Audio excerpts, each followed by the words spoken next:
নমস্কার বন্ধুরা, Sumitra kitchen and ব্লগে সবাইকে স্বাগত জানিয়ে আজ আমি আপনাদের সঙ্গে শেয়ার করব কাঁচা মটরশুঁটি এবং আলু দিয়ে ঘুগনির রেসিপি। এই রেসিপিটা রুটি, লুচি, পরোটা, গরম ভাত সব কিছুর সঙ্গে খেতে খুবই ভালো লাগে। আপনারা সঙ্গে থাকুন, দেখতে থাকুন আমি কিভাবে কাঁচা মটরশুঁটি এবং আলু দিয়ে ঘুগনিটা রান্না করি। তো চলুন এবার রেসিপিটা শুরু করুন। এইভাবে ঘুগনি রান্না করলে রুটি, লুচি, পরোটা, ভাত সব কিছুর সঙ্গে খেতে খুবই ভালো লাগে। ঘুগনিটা রান্না করার জন্য প্রথমে আমি আলুটা ভেজে নেব। তার জন্য দিয়ে দিয়েছি কড়াইতে তেল। তেলটা ভালোভাবে গরম হয়ে গিয়েছে। এখন কেটে রাখা আলুটা দিয়ে দেব পরিমাণ মতো লবণ, 1 চামচ দিচ্ছি হলুদ গুঁড়ো। আলুটা ভালো করে ভেজে নেব। আলুটা লাল লাল করে ভাজা হয়ে গিয়েছে, এখন আমি তুলে নেব।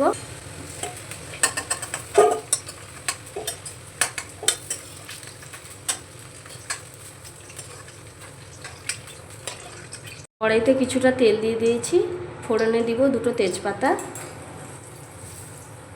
তেজপাতাটা ভেজে নিয়ে দিয়ে দিচ্ছি কালো জিরে।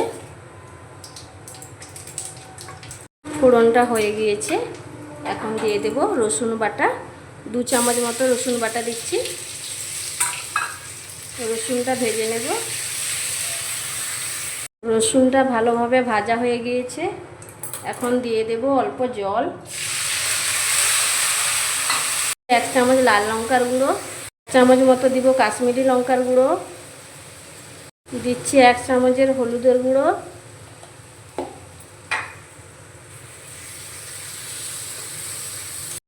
লঙ্কাটা ভেজে নেব ভালো করে।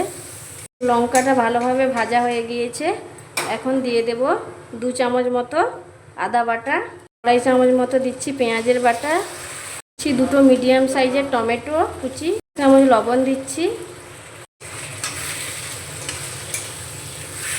মশলাটা একটু নাড়াচাড়া করে এখন দিয়ে দেব 1 চামচ মতো ধনে গুঁড়ো। এখন মশলাটাকে ভালোভাবে কষিয়ে নেব। মশলাটা আমার সুন্দরভাবে কষানো হয়ে গিয়েছে। এই দেখুন মশলা থেকে সাইডে সাইডে তেল ছেড়ে দিয়েছে।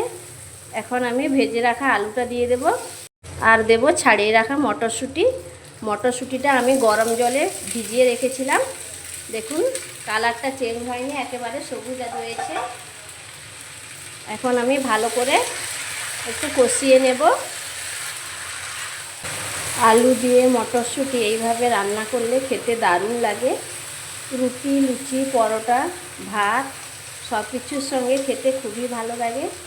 আপনারা ট্রাই করবেন রেসিপিটা। কেমন লাগলো আমাকে কমেন্ট করে জানাবেন। রেসিপিটা যদি ভালো লাগে লাইক, কমেন্ট, শেয়ার, সাবস্ক্রাইব করে আমার পাশে থাকবেন। আমার ভিডিওগুলো বন্ধুদের মধ্যে বেশি বেশি করে শেয়ার করবেন।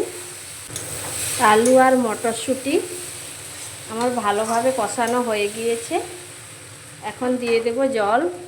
আমি এখানে গরম জল ব্যবহার করছি।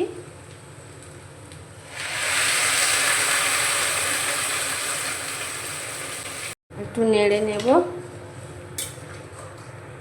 চিনি দিয়ে দিচ্ছি স্বাদের ব্যালেন্সটা ঠিক রাখার জন্য।